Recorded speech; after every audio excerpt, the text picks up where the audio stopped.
Design load किसके बराबर होती है? Design load is equal to characteristics load into partial factor of safety. Characteristics load की value कहाँ से आती है? कैरेक्टरिस्टिक लोड की वैल्यू आती है डायरेक्टली हमारे कोड में से। अब हमें क्या बात करनी है? पार्शियल फैक्टर ऑफ सेफ्टी की बात करनी है for limit state of collapse. तो पार्शियल फैक्टर ऑफ सेफ्टी आपको बताता हूँ, ये वैल्यूज भी आपको ध्यान से समझनी है। So next of the point of discussion is partial factor of safety for limit state of collapse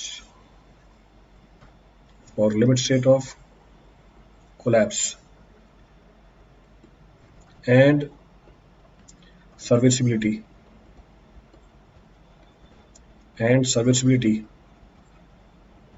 are as follows। तो पार्शियल फैक्टर ऑफ सेफ्टी की वैल्यू कितनी है, अब ये डिस्कशन हमें करनी है। This discussion is to be done. सारी कोड सही है, IS 456 में दे रखा है आपको ये।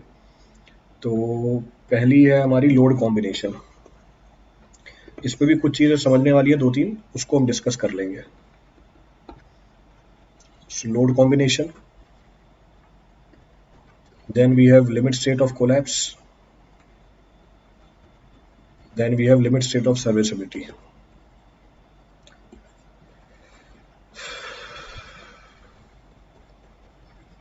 Limit state of serviceability column बना दिए, ये हमारे कॉलम बन गए। So these are our column. Then इनमें और फर्दर कॉलम बना दिए, इनमें भी और फर्दर कॉलम बना दिए। ठीक है, ये बात भी समझ में आती है। इसको बाइफरगेट कर दिया, दिस इज बीइंग बाइफरगेटेड। तो dead load, live load, wind load और earthquake load, dead load, live load, wind load और अर्थक्वेक लोड, सीस्मिक लोड भी बोल सकते हो। लोड कॉम्बिनेशन कौन से हमारे? Dead load plus live load, dead load plus wind load और earthquake load, dead load plus live load, dead load plus live load plus wind load और earthquake load. These are the load combinations which are being considered। Value कितनी है उसकी? 1.5, 1.5 dash 1.5 और 0.9, इसमें कुछ है ही नहीं, तो 1.5, इस बार 1.2, 1.2, 1.2 स्टैंडर्ड वैल्यूज हैं हमारी। नेक्स्ट यहाँ पे डेड लोड 1, लाइव लोड 1 और कोई वैल्यू नहीं है। Dead load, wind load, dead load 1, live load कुछ भी नहीं है, विंड लोड 1। ठीक है, देन कॉम्बिनेशन में dead load, live load, wind load, तो 1 1 1। चलिए देखिए पूरी कहानी क्या है। तो जो आपको partial factor of safety consider करना है डिजाइन लोड निकालने के लिए, उसकी वैल्यूज बोर्ड पे मेंशन्ड है। अब वैल्यू स्टैंडर्ड है, हमारे कोड ने बता रखी है। अब इसमें 3-4 चीजों को समझना है। क्या 3-4 चीजों को समझना है? 3-4 चीजों को ये समझना है। पहली बात डिजाइन विंड लोड और earthquake load are not being considered simultaneously to be acting on the structure. हम ये नहीं मानते कि विंड लोड और अर्थक्वेक लोड साइमल्टेनियसली हमारे स्ट्रक्चर के ऊपर एक्ट करेंगे। क्यों नहीं मानते? In order to induce the economy in our designing, हमारी डिजाइनिंग को इकोनॉमिकल बनाने के लिए हम ये नहीं मानते हैं कि विंड लोड, अर्थक्वेक लोड एक साथ अकर कर रहे हैं। हाउएवर ये अकर कर सकते हैं एक साथ, but with a negligible probability. इसका मतलब हमारे स्ट्रक्चर की डिजाइनिंग में हमने रिस्क उठा रखा है ये मान के कि विंड लोड, अर्थक्वेक लोड एक साथ अकर नहीं करेगा। वो एक अलग बात है, इनके अकर करने की प्रोबेबिलिटी भी क्या होती है? नेग्लिजिबल होती है। तो अगर हमने विंड लोड, अर्थक्वेक लोड एक साथ कंसीडर कर लिया, एक तो डिजाइनिंग बहुत कॉस्टली निकल के आ जाएगी, दूसरा इस चीज के होने की प्रोबेबिलिटी बहुत कम निकल के आएगी, इसीलिए इसको एक साथ कंसीडर नहीं करते हैं। नेक्स्ट पॉइंट क्या दिख रहा है? पार्शियल फैक्टर ऑफ सेफ्टी देखोगे अगर लिमिट स्टेट ऑफ कोलैप्स के लिए, इसकी वैल्यू कंपैरेटिवली ज्यादा है लिमिट स्टेट ऑफ सर्विसिबिलिटी से, विच इज ऑब्वियस। क्यों ऑब्वियस है? Because limit state of serviceability की सिग्निफिकेंस कम है किससे? लिमिट स्टेट ऑफ कोलैप्स से। तो लिमिट स्टेट ऑफ सर्विसिबिलिटी की सिग्निफिकेंस कंपैरेटिवली क्या है? कम है in comparison to limit state of collapse. तो हमारी सेफ्टी ज्यादा इंपॉर्टेंट है सर्विसबिलिटी ज्यादा इंपॉर्टेंट नहीं है, क्योंकि सेफ्टी ज्यादा इंपॉर्टेंट है, इसलिए लिमिट स्टेट ऑफ कोलैप्स के लिए पार्शियल फैक्टर ऑफ सेफ्टी ज्यादा रखा हुआ है। नेक्स्ट, ये जो 0.9 है ये कब यूज कर रहे हैं आपको, when this 0.9 is to be used. ये जो फैक्टर ऑफ सेफ्टी है आपकी, या जो पार्शियल फैक्टर ऑफ सेफ्टी आपने ले रखी है 0.9 की, डेड लोड के साथ मैंने लिखा है 1.5/0.9। ये जो पार्शियल फैक्टर ऑफ सेफ्टी है डेड लोड के साथ, ये आपको 0.9 तब लेना है जब डेड लोड प्रोवाइड करे stability against sliding and overturning. तो अगर डेड लोड आपको स्टेबिलिटी प्रोवाइड कर रहा है स्लाइडिंग की भी और ओवरटर्निंग की, तब आप ये partial factor of safety 0.9 use करोगे। अब आप बोलोगे कि ये डेड लोड हमें कैसे स्टेबिलिटी प्रोवाइड करेगा अगेंस्ट स्लाइडिंग एंड ओवरटर्निंग। इस बात को समझने के लिए एग्जांपल लेते हैं। तो पेज ऐड किया मैंने, I have added a page. Let us suppose ये हमारा सिस्टम है, this is our retaining wall. ये हमारी रिटेनिंग वॉल है, और रिटेनिंग वॉल की डिजाइनिंग मैंने आपको करवा दी है। I have done the designing of the retaining wall, special class में वो रखी है। So this is our retaining wall. क्या रिटेन कर रही है, अर्थ स्ट्रक्चर को रिटेन कर रही है। सो रिटेनिंग दी अर्थ, तो अर्थ कितना होगा, एन का मैग्नीट्यूड होगा हमारे वेट के बराबर, it will be equal to the weight of the structure. ये हमारे स्ट्रक्चर के वेट के बराबर आ जाएगी। तो कहने का मतलब ये है कि हमारा जो आरसीसी स्ट्रक्चर है, इसका वेट रेजिस्टेंस ऑफर कर रहा है against sliding also, against overturning also. इस केस के अंदर आप डेड लोड के साथ पार्शियल फैक्टर ऑफ सेफ्टी लोगे 0.9। पर अगर किसी आरसीसी स्ट्रक्चर के अंदर उसका वेट रेजिस्टेंस नहीं ऑफर करे अगेंस्ट स्लाइडिंग एंड ओवरटर्निंग, तब आप partial factor of safety provide करोगे 1.5। कोई सा पॉइंट रिपीट करना उसमें से किसी के लिए। काफी देर तक बफर कर रहा है, तो क्या करें इसका।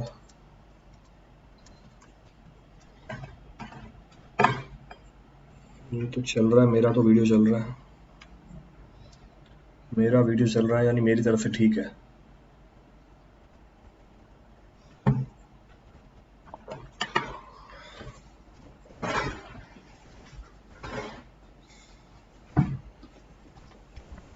एक बार सबका ठीक होने दो, फिर देखते हैं। मेरा भी आ गया, हाँ एक बार बाकी सबका भी आने दो, फिर देखते हैं।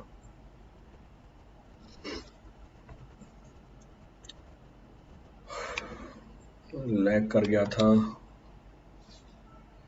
एक अभी भी कुछ लोगों का लैग कर रहा है, एक बार वो ठीक हो जाए फिर बता देता हूँ वापस। अगेन आई रिपीट, हाँ रिपीट कर देता हूँ एक बार, बाकियों का भी जो लैग हो रहा है वो ठीक हो जाए।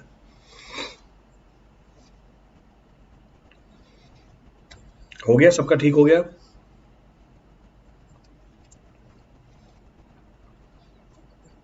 अब तो लैग नहीं कर रहा है किसी का।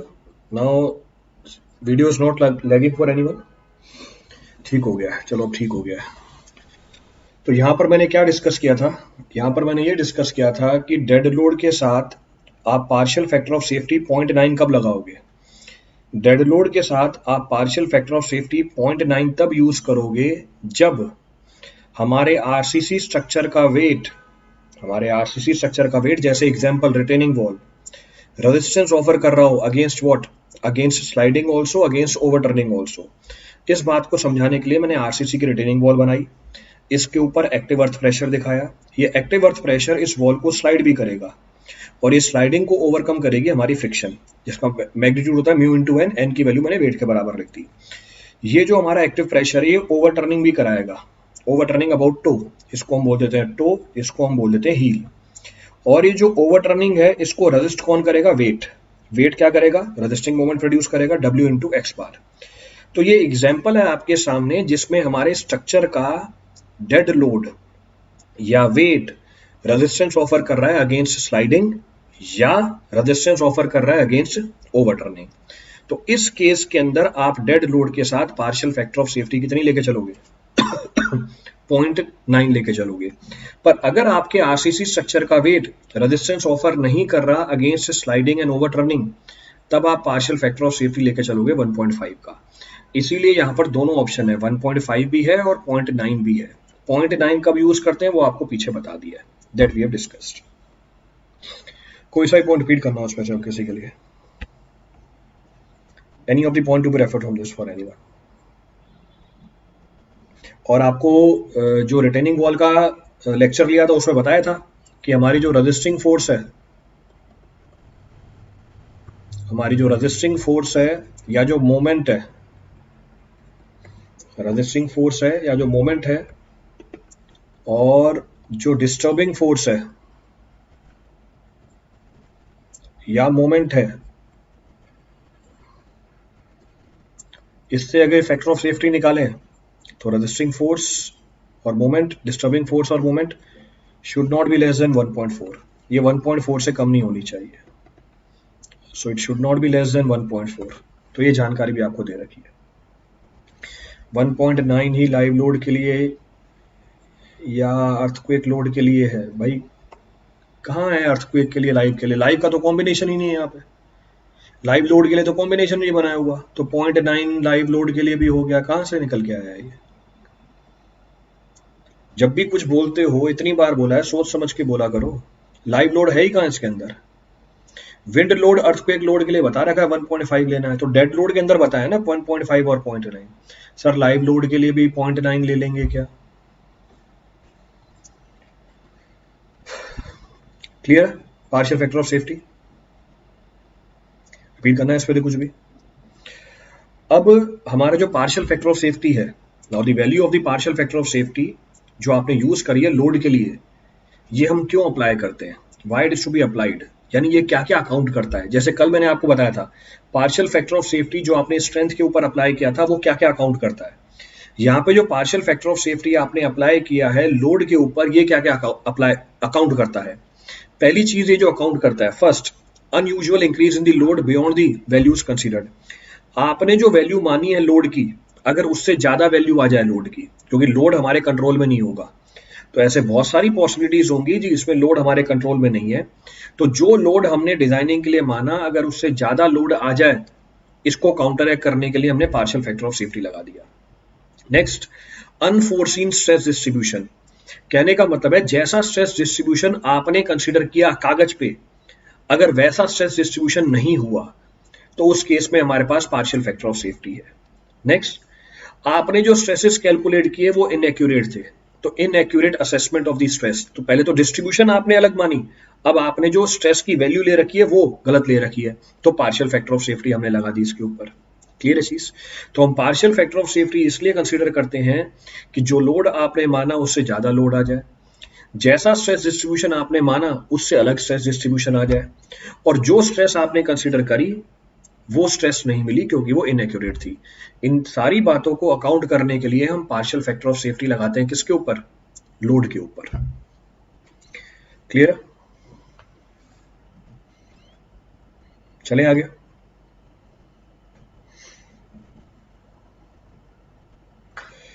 चलिए चलिए, तो यहां तक की तो कहानी क्लियर। नेक्स्ट पेजेस अप्लाई करके बताइए इसे। एक प्रॉब्लम दे रहा हूं उसके ऊपर, अप्लाई करके बताइए। Compute compute design moment, compute design moment of beam, design moment of beam which is subjected to which is subjected to which is subjected to moment due to which is subjected to moment due to different loading as follows, which is subjected to moment due to different loading as follows: dead load, live load, wind load, then earthquake load. Dead load 200 kilonewton per meter, so 200 kilonewton meter, then 100 kilonewton meter, then 150 kilonewton meter, then 250 kilo newton meter. Calculate कीजिए, calculate the value, देखो क्या निकल के आ रही है value.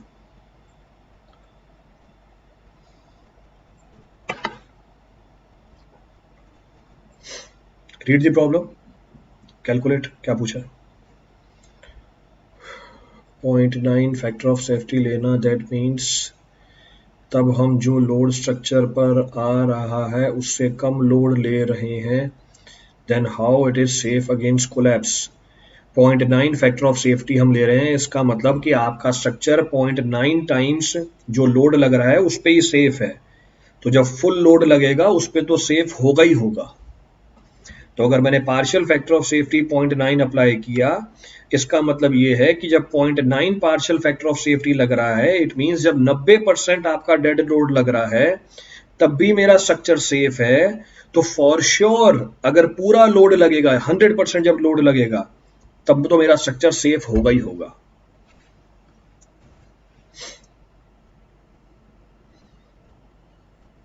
Six 660 kilometre metre, तो 660 kilometre metre निकल के आ रहा है। चलो, तो इसका सॉल्यूशन मैं यहीं पे लिख रहा हूं। तो दिस इज द सॉल्यूशन। तो ये सॉल्यूशन है। अब सॉल्यूशन, पहला लोड कॉम्बिनेशन क्या है हमारा, dead load plus live load. Dead load live load में फैक्टर ऑफ सेफ्टी कितनी लगी हुई हमारी, 1.5 1.5। तो 1.5 1.5 लगाओ। तो 1.5 इंटू 200 प्लस 1.5 इंटू 100 कितनी वैल्यू आ रही है। So this is 300, this is 150, coming out to be 450। तो 450 किलो न्यूटन मीटर। पहले पार्ट पे किसी को कोई डाउट, पहले पार्ट पे किसी को कोई डाउट नहीं है। चलो, तो पहला पार्ट। दूसरा पार्ट, दूसरा पार्ट है dead load plus earthquake load. इसमें फैक्टर ऑफ सेफ्टी कितनी है हमारी, 1.5 और 1.5। तो 1.5 1.5 लगा दो फैक्टर ऑफ सेफ्टी। तो 1.5 200 प्लस 1.5 ऑफ 250, जरा ऐड करके बताना कितना आ रहा है। ऐड करना दोनों को 300, और ये कितना आ रहा है 375। तो 675, तो 675 किलो न्यूटन मीटर। तो 675 किलो न्यूटन मीटर। तीसरा लोड कॉम्बिनेशन बनाया, dead load plus live load plus earthquake load. इस बार फैक्टर ऑफ सेफ्टी कितनी है पार्शियल हमारी, 1.2। तो 1.2 into 200 plus 1.2 into 100 plus 1.2 into 250, जरा कैलकुलेट करना कितनी वैल्यू आ रही है, ऐड करके बताना कितनी वैल्यू आ रही है। 660। तो 660 किलो न्यूटन मीटर। तो हमारा डिजाइन लोड कॉम्बिनेशन क्या होगा, so our design load combination will be this maximum of this. So I'll say design load combination. So design moment, so design moment is maximum of, यहाँ पर जगह है, हाँ, maximum of 450 675 660। so 675 kilo newton metre, ये हमारा answer आ गया। This is our result.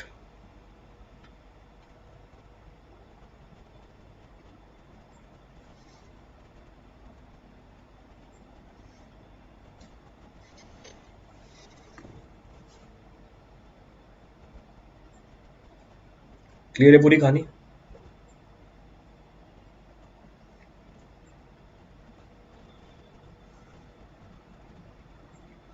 कोई सा भी स्टेप रिपीट करना उस पर किसी के लिए।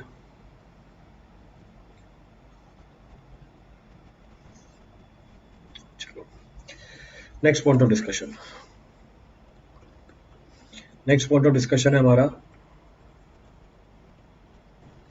assumptions in design using limit state method। तो नेक्स्ट assumption है हमारी assumptions in design using limit state method। कि लिमिट स्टेट मेथड के अंदर हमारी कौन कौन सी assumption चलती है। सो what are the assumptions to be considered for designing in limit state method। चलिए देखिए पूरी स्टोरी क्या है। पहली assumption, फर्स्ट assumption, पहली assumption बोल रही है plane section remains plane after bending। तो plane section before bending remains plane after bending। तो plane section before bending remains plane after bending, assumption है ये, आफ्टर बेंडिंग। इसकी सिग्निफिकेंस मैंने आपको बहुत बार बता रखी है, इसकी सिग्निफिकेंस मैंने आपको बहुत बार बता रखी है। कैसे? इसकी सिग्निफिकेंस क्या होती है? इसकी सिग्निफिकेंस ये होती है कि जो हमारे स्ट्रेन की वेरिएशन होगी वो लीनियर होगी across the section. So across the cross section the variation of the strain will come out to be linear. तो इसका मैंने सिग्निफिकेंस लिख दिया, that is strain variation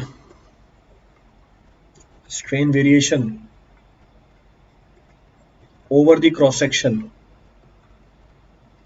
So strain variation over the cross section is linear.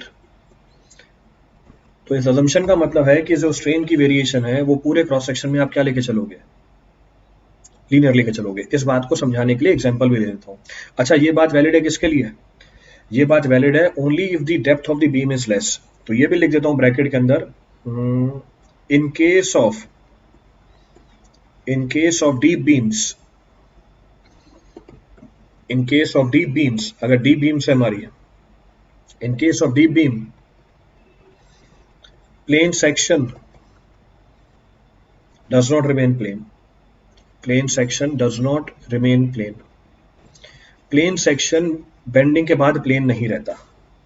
Clear चीज? चलिए देखिए क्या मतलब है इस बात का। What is the significance of this, इसको समझने की कोशिश करते हैं। We'll try to understand this story. पूरी बात को समझने की कोशिश करते हैं कि क्या मतलब है इस पूरी बात का। इसके लिए मैंने दो बीम बना के दिखाई आपको। For this I have drawn the two beams. अरे यार, हाँ, न्यूट्रल एक्सिस आ गई। ये मैंने आपको बीम बना के दिखाई है। This is the beam which is being shown to you. This beam is being subjected to moment, less depth. हाँ ठीक है, लेस डेप्थ, बिल्कुल सही बात है। तो लेस डेप्थ, चलो देखो अब, हाँ कॉन्सेंट्रेट करो यहाँ पे। तो ये मैंने आपको बीम दिखा दी है, इसकी डेप्थ है D, depth of the beam is D. So depth of the beam is d, तो बीम की डेप्थ हमने मान ली d। It is being subjected to moment, इस बीम के ऊपर आपने क्या अप्लाई किया? मोमेंट अप्लाई किया। मोमेंट का कलर चेंज कर दिया मैंने।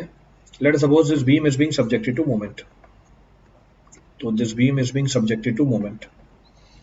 उसी तरीके से this beam is also being subjected to moment। Colour इसलिए चेंज कर रहा हूं ताकि आपको विजुअलाइजेशन क्लियर हो, so that visualization is clear। जैसे ही आपने मोमेंट अप्लाई किया न्यूट्रल एक्सिस के ऊपर, ये मोमेंट कैसी मोमेंट है? ये मोमेंट सैगिंग मोमेंट है। आपको ये नहीं पूछेगा कि सर ये सैगिंग मोमेंट क्या होती है, मैंने आपको डायरेक्टली ये जानकारी दे दी कि ये सैगिंग मोमेंट है, ये स्ट्रेंथ ऑफ मटेरियल का पार्ट है आपका। पर समझने के पॉइंट ऑफ व्यू से आप ये बोल सकते हो कि इस मोमेंट से हमारी बीम सैग कर जाएगी, इस मोमेंट से मेरी बीम सैग कर जाएगी, सैग कर जाएगी मतलब झूल जाएगी, इसको बोलते हैं सैगिंग। तो this is termed as sagging, इसको बोला जाता है सैगिंग, इसको बोला जाता है hogging. This is technically termed as hogging. Clear है चीज? तो इसको सैगिंग बोलते हैं, इसको हॉगिंग बोलते हैं। तो ये मेरा सैगिंग मोमेंट है, क्योंकि जब मैं ये मोमेंट अप्लाई करूंगा मेरी बीम क्या कर जाएगी? सैग कर जाएगी। तो नाम क्या पड़ गया इसका? सैगिंग मोमेंट पड़ गया। क्लियर है ये? चले आगे। चलो, तो मैंने मोमेंट लगाया सैगिंग मोमेंट, इसके बाद बीम बेंड हुई। तो बीम बेंड हुई, बेंड होने के बाद ये सिचुएशन है हमारे बीम की। तो बेंड होने के बाद ये सिचुएशन है हमारे बीम की। भाई पढ़ लो, ये पंचायती क्यों लगाते हो? मेरे को तो ये समझ में नहीं आता। पंचायती लगाने आते हो क्या सारे के सारे यहाँ पे?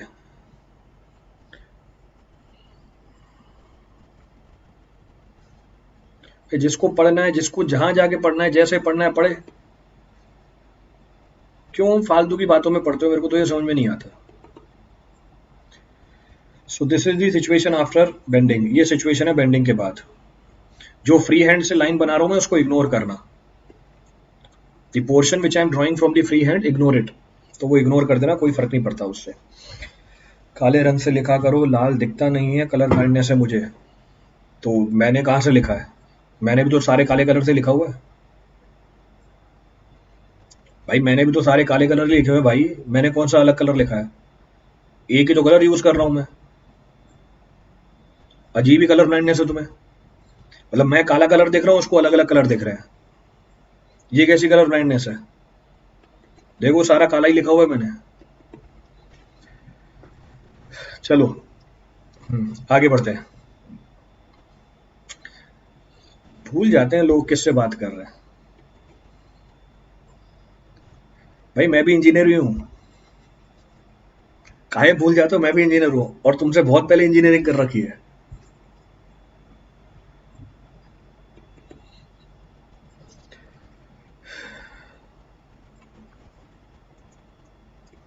हाँ, अब वो सोच रहा होगा अरे ये क्या हो गया।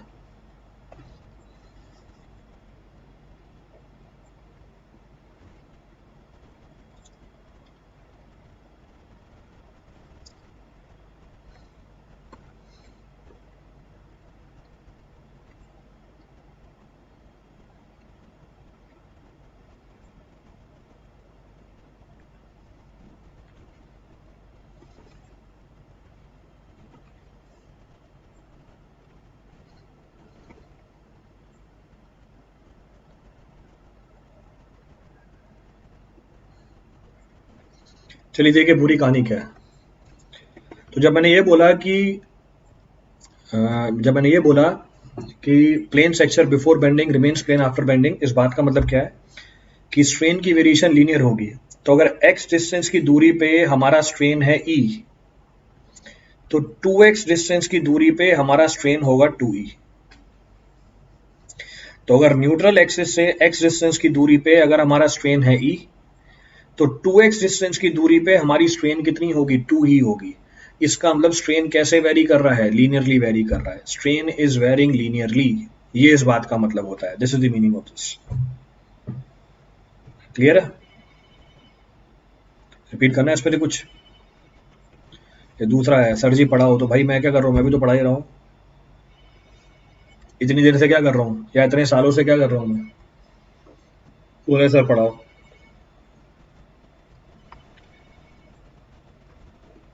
भाई तबीयत खराब हो रही है तब भी पढ़ा रहा हूँ, उसके बाद भी बोल रहा है कि सर पढ़ाओ।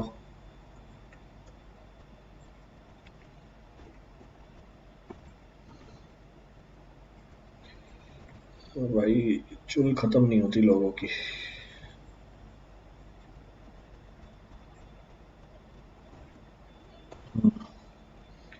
देखो भाई, जब हमारी प्लेन सेक्शन बेंडिंग से पहले प्लेन नहीं रहे पेंडिंग के बाद, उसका भी एक एग्जांपल निकाल के दिया है मैंने आपको। That example is also being given to you. अब हमारी plane section before bending plane नहीं है बेंडिंग के बाद। So now the plane section before bending is not plane after bending. जरा चेक करना। Now check this analysis. अब इस एनालिसिस को चेक करना। अगर x डिस्टेंस की दूरी पे स्ट्रेन की वैल्यू है E, 2x डिस्टेंस की दूरी पे स्ट्रेन की वैल्यू है E dash, and E dash is not equals to twice of E। E dash twice of E नहीं है। तो पहले वाले केस में आपको ये जानकारी मिल रही है कि जो प्लेन सेक्शन बेंडिंग से पहले है बेंडिंग के बाद भी प्लेन रहेगा, यानी स्ट्रेन की वेरिएशन लीनियर है। पर दूसरे केस में आपको ये जानकारी मिली कि जो सेक्शन प्लेन है बेंडिंग से पहले वो बेंडिंग के बाद प्लेन नहीं है। इस बात को समझाने के लिए न्यूट्रल एक्सिस से x डिस्टेंस की दूरी पे जो मैंने एलिमेंट कंसीडर किया उसमें स्ट्रेन है E। न्यूट्रल एक्सिस से 2x दूरी पे जो एलिमेंट कंसीडर किया उसमें स्ट्रेन अब 2E नहीं है। It is not equal to 2E। तो ये मतलब है इस अजम्पशन का। तो डीप बीम के लिए दूसरा वाला केस है, और अगर डीप बीम नहीं है उसके लिए, शैलो बीम्स के लिए पहला वाला केस है।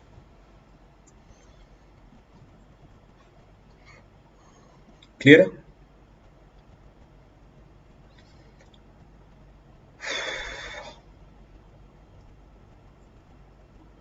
चले आगे। क्लियर है पूरा अजम्पशन? चलो भैया आगे बढ़ते हैं। Previous, next. 2E कैसे? अरे भैया लीनियर वेरिएशन है ना।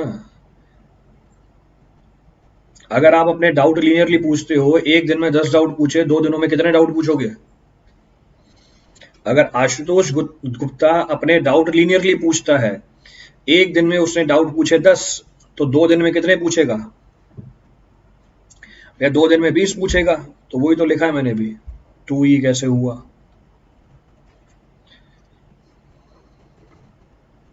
चलें आगे। मतलब ये असम्पशन शैलो के लिए ही वैलिड है, डीप के लिए वैलिड नहीं है। जो असम्पशन है वो शैलो के लिए बताइए, डीप के लिए नहीं बताइए। It is not for deep. चलो आगे बढ़ते हैं। पीछे कैसे लिखा था? 1 2। सर यूट्यूब और प्लस प्लस का कांटेक्ट सेम रहता है, कांटेक्ट सेम रहता है। हाँ, मेरे से कांटेक्ट करने का तरीका सेम रहता है। तो यूट्यूब क्लास पे और प्लस क्लास पे आप मेरे से कांटेक्ट सेम तरीके से करोगे, तो मैं भी आपसे कांटेक्ट सेम तरीके से करूंगा। तो ऑनलाइन ही है दोनों जगह, यूट्यूब पे भी ऑनलाइन है और प्लस पे भी ऑनलाइन ही है। हाँ भाई मिक्की, तुम्हें ही बता रहा हूँ, यूट्यूब और प्लस पे कांटेक्ट सेम रहता है हमारा। जैसे अभी मैं पढ़ा रहा हूँ वैसे वहां पे पढ़ाऊंगा आपको, तो कांटेक्ट विल बी सेम। तो कांटेक्ट में कोई फर्क नहीं रहेगा। क्लियर है? So maximum compressive strain, deep shallow का रेशो क्या रहता है, या कितने रेशो के लिए डीप हो जाएगा, वो जब डीप बीम करूंगा तब बताऊंगा ना। अभी तो स्टार्ट ही किया limit state method.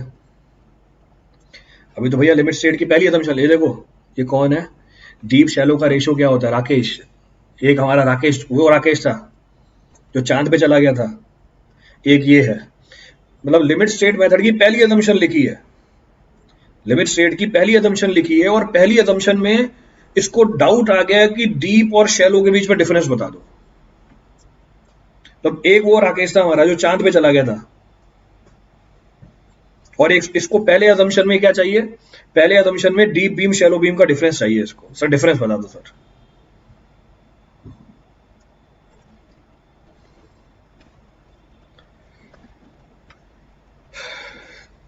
So maximum compressive strain in concrete is given as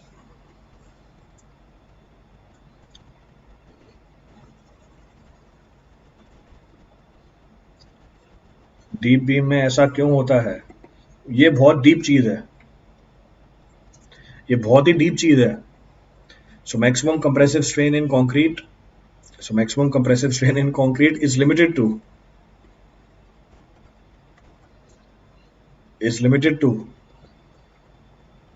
0.0035। Sir ये राकेश भी चांद पर, एलएसएम अभी यूज होता है, आउटडेटेड है। हाँ एलएसएम यूज कर रहे हैं ना अभी, देखो। मतलब एक बात बताओ, आपसे वो पढ़वाया एलएसएम, आपसे वो पेपर लिया एलएसएम का, और आपको नौकरी पे रखा, और आपको बोलता नहीं आप दूसरा मेथड यूज करो, तो उसको क्या समझ रखा है आपने? मतलब बंदे ने आपसे एलएसएम पढ़वाया 4 साल, फिर उसने आपसे पेपर लिया एलएसएम का, फिर वो बोलता है आके मेरे पास काम करो, ये मानते हुए कि आपने पेपर क्लियर किया, 4 साल की डिग्री करी एलएसएम पढ़ के, और फिर जब आप उसके पास गए वो बोलता है नहीं आप ये वाला मेथड यूज करो, तो वो क्या कहलाएगा? तो भाई यूज होता है तभी तो डिस्कस कर रहे हैं, यही चलता है हमारे इंडिया में।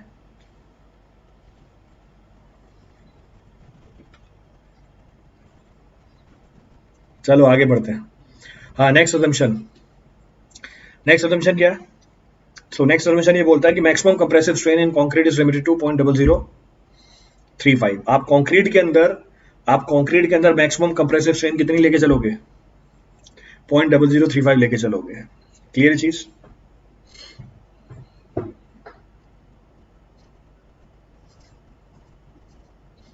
वो बोल रहा है पेट फटा जा रहा है हंसते हंसते, तो भाई मैं थोड़ी हंसा रहा हूँ। सब्जेक्ट कितने टाइम में कंप्लीट होगा? HPPWD का एग्जाम आ रहा है सितंबर में। अच्छा HPPWD का एग्जाम आ रहा है सितंबर में, सब्जेक्ट कितने टाइम में खत्म होगा? हो RCC खत्म करवानी है सितंबर से पहले, HPPWD आ रही है। तीसरी असम्पशन, जल्दी करो भाई, HPPWD आ रही है, सितंबर से पहले खत्म करना है, तो फटाफट स्पीड बढ़ाओ भाई, लिखने की स्पीड भी बढ़ा रहा हूं मैं। So relationship between compressive stress, so relationship between compressive stress and strain in concrete may be assumed to be any,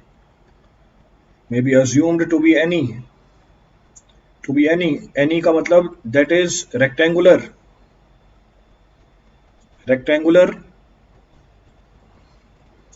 trapezoidal, triangular,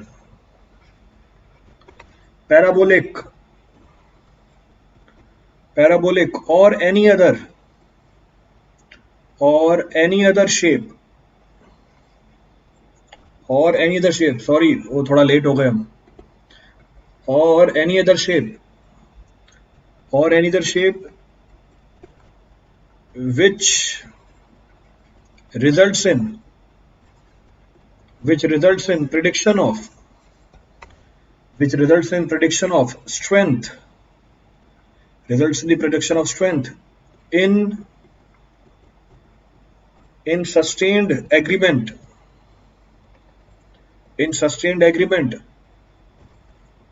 with the result of the test. अब ये assumption क्या बोल रही है हमारी? अब ये assumption हमारी ये बोल रही है कि आप compressive stress strain diagram concrete में कुछ भी अज्यूम कर सकते हो, रेक्टेंगुलर भी अज्यूम कर सकते हो, ट्रेपेजोइडल भी अज्यूम कर सकते हो, ट्रायंगुलर भी अज्यूम कर सकते हो, पैराबोलिक भी अज्यूम कर सकते हो, या जो मन में शेप आए वो अज्यूम कर सकते हो, प्रोवाइडेड आपने जो शेप मानी है स्ट्रेस स्ट्रेन डायग्राम की वो आपके टेस्ट के रिजल्ट को वैलिडेट कर जाए। तो ये हमारी असम्पशन है। तो ये असम्पशन बोलती है कि स्ट्रेस स्ट्रेन डायग्राम की जो शेप है कंक्रीट के अंदर वो हम कुछ भी मान सकते हैं, वो शेप आप मानोगे जो आपके टेस्ट के रिजल्ट को वैलिडेट कर जाए। क्लियर है चीज? रिपीट करना है इस पर कुछ भी? चलें आगे। अब फालतू के डाउट मत पूछना, सितंबर तक खत्म करना है मुझे ये। सर घर वाले डाउट कर रहे हैं, ये पढ़ ही रहा है। तुम भाई हंसो मत बिना मतलब के। Sir maximum strain of concrete कैसे मेजर करते हैं? स्ट्रेन की मेजरमेंट कैसे होती है? अब आपने पूछ लिया इसलिए बता देता हूँ। वैसे स्ट्रेंथ ऑफ मटेरियल का पार्ट है, इसको मेजर करने का हमारे पास डिवाइस आता है जिसको हम स्ट्रेन रोजेट बोलते हैं। तो स्ट्रेन रोजेट में 3 स्ट्रेन गेज लगे होते हैं जो अलग अलग एंगल पे लगाए जाते हैं, जिसका पर्पस होता है जो आगे लगा हुआ होता है हमारे व्हीटस्टोन ब्रिज के साथ। तो जैसे ही डिफॉर्मेशन होती है वो व्हीटस्टोन ब्रिज में जो डिफॉर्मेशन है इलेक्ट्रिकल सिग्नल में कन्वर्ट हो जाती है, और वो इलेक्ट्रिकल सिग्नल हमें स्ट्रेन बताता है। That electrical signal indicates the strain in the member. अब मैं आशा करता हूं आपको ये बात समझ में नहीं आई होगी, पर क्योंकि पूछना था मैक्सिमम स्ट्रेन कैसे मेजर करते हैं तो बता दिया मैंने आपको। क्लियर है?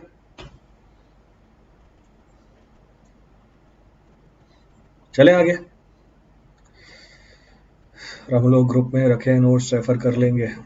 हाँ भाई जल्दी खत्म करना है सिलेबस मुझे। चलो नेक्स्ट पॉइंट।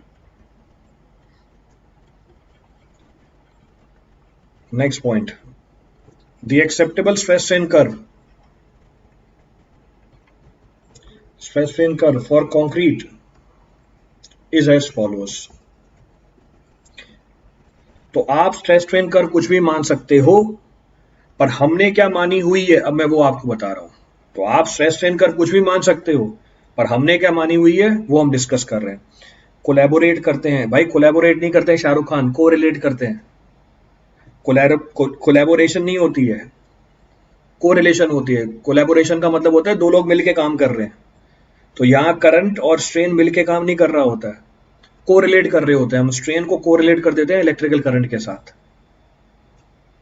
चलें आगे? चलो आगे बढ़ते हैं। तो हम स्ट्रेस स्ट्रेन कर्व क्या मानते हैं? हम स्ट्रेस स्ट्रेन कर्व कंक्रीट की ये मानते हैं। तो ये तो हमारी एक्चुअल स्ट्रेस स्ट्रेन कर्व है। सो एक्चुअल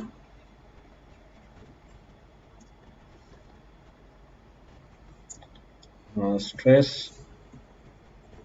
स्ट्रेन सर समझ में आई है ये कॉलेज में टेस्ट? ठीक है, बहुत अच्छी बात है, समझ में आई है। तो सर मैंने भी वही, बस इंग्लिश का दिक्कत हो गया। हाँ भाई तू बातों में मत लगवा मुझे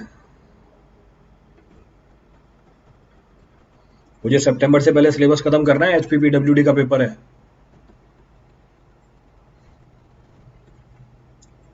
0.0035 और ये वैल्यू है F C K. So this value is F C K. हाँ, सितंबर में। तो ये हमारी एक्चुअल है। अब हम क्या अज्यूम करके चलते हैं? लाइन क्यों नहीं बनी पूरी? Control Z. कुछ और हटा गया?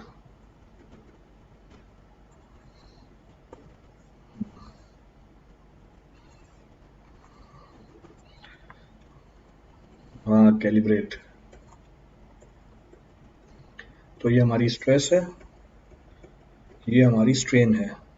गेट ईएससी में क्वेश्चन गलत क्यों आते हैं हर साल? गेट ईएससी में क्वेश्चन गलत क्यों आते हैं हर साल? क्योंकि वो गेट ईएससी का पेपर है, वो भी इंसान ही बनाता है।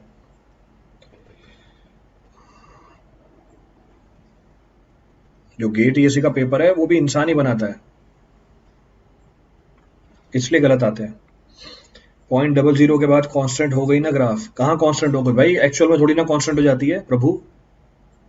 हम मानते हैं कांस्टेंट, शांति रखो। 0.002 के बाद कांस्टेंट हो गई ना ग्राफ?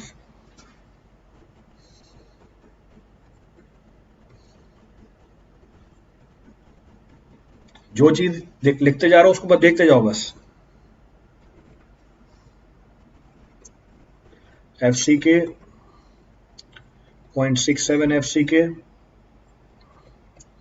0.67 एफ सी के divide by partial factor of safety.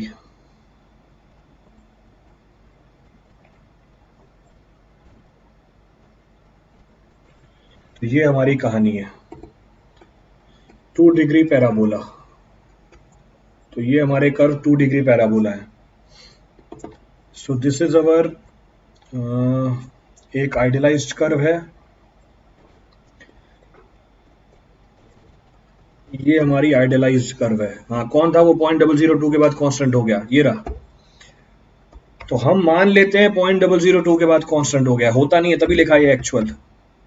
फिर हम क्या निकालते हैं? कैरेक्टरिस्टिक्स कर्व निकालते हैं। Then we calculate the characteristics curve. तो फिर हम क्या कैलकुलेट करते हैं? कैरेक्टरिस्टिक्स कर्व कैलकुलेट करते हैं।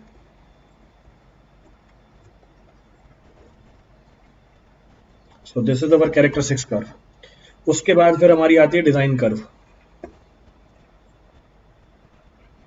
This is our design curve, जिसमें हम स्ट्रेंथ के ऊपर पार्शियल फैक्टर ऑफ सेफ्टी लगा देते हैं। This value of strain is taken to be 0.002 और ये वैल्यू हम लेके चलते हैं 0.0035। तो हम ये कर्व मानेंगे। तो हमने ये कर्व माना हुआ है, तो आपको डिजाइन कर्व लेके चलनी है। You have to take the design curve. 0.002 पर मैक्सिमम स्ट्रेस आता है, बट यहाँ 0.002 के बाद ज्यादा स्ट्रेस है। 0.002 पर मैक्सिमम स्ट्रेस आता है। भाई कुछ भी बोले जा रहे हैं नशे में। सर कॉन्सेंट्रेट कर लो, करो प्लीज।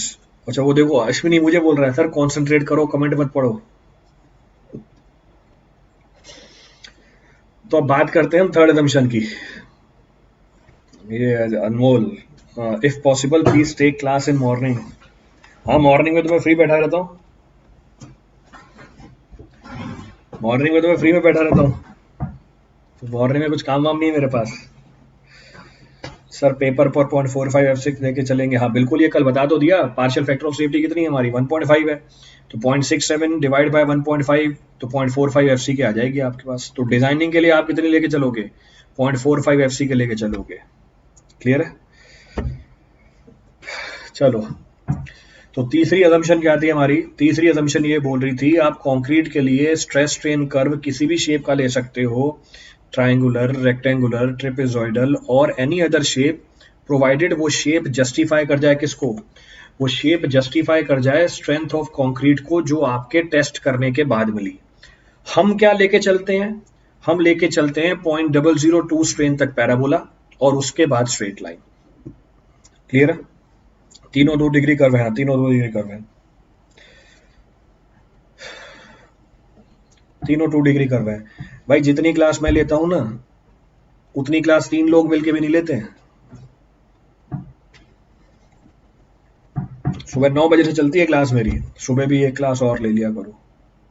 पता नहीं कहाँ आ जाते हैं। चौथा, next assumption, tensile strength of the concrete is neglected. Tensile strength of the concrete is neglected. Concrete is ignored. So tensile strength of the concrete is ignored. Clear है पूरी कहानी? बताया था 0.002 पे स्ट्रेन पर मैक्सिमम स्ट्रेस होता है, but actual कर में आपने 0.002 पे, अरे वो अजम्पशन थी बाबा, सुबह को रख के आरसी से लेक्चर देख लेना। क्या बोल रहे हैं? सुबह को रख के आरसीसी का लेक्चर लेना है। कमेंट पता नहीं कैसे करते रहते हैं ये।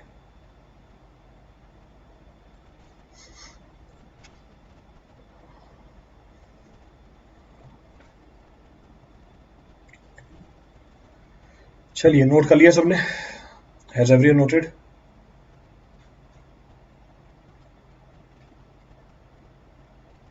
क्लियर है पूरी कहानी? YouTube और प्लस का कंटेंट सेम रहता है? नहीं, YouTube पे कॉमेडी लोग बहुत करते हैं, तो ये फर्क पड़ जाता है कंटेंट के अंदर। वहां पे सीरियसली पढ़ाई होती है प्लस पे, तो प्लस पे एकदम सीरियसली पढ़ाई होती है, यहाँ पे थोड़ी कॉमेडी भी चलती है। तो यहाँ पे कैरेक्टर अच्छे अच्छे आते हैं, तो हमारे कंटेंट में कॉमेडी भी जुड़ जाती है।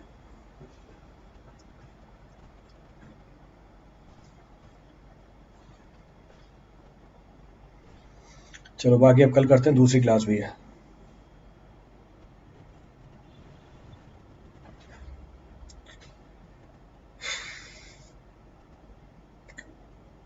Thank you everyone.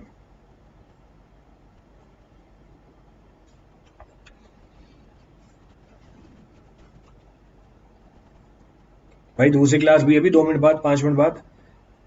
ये अनमोल बोल रहा है कंटिन्यू करो।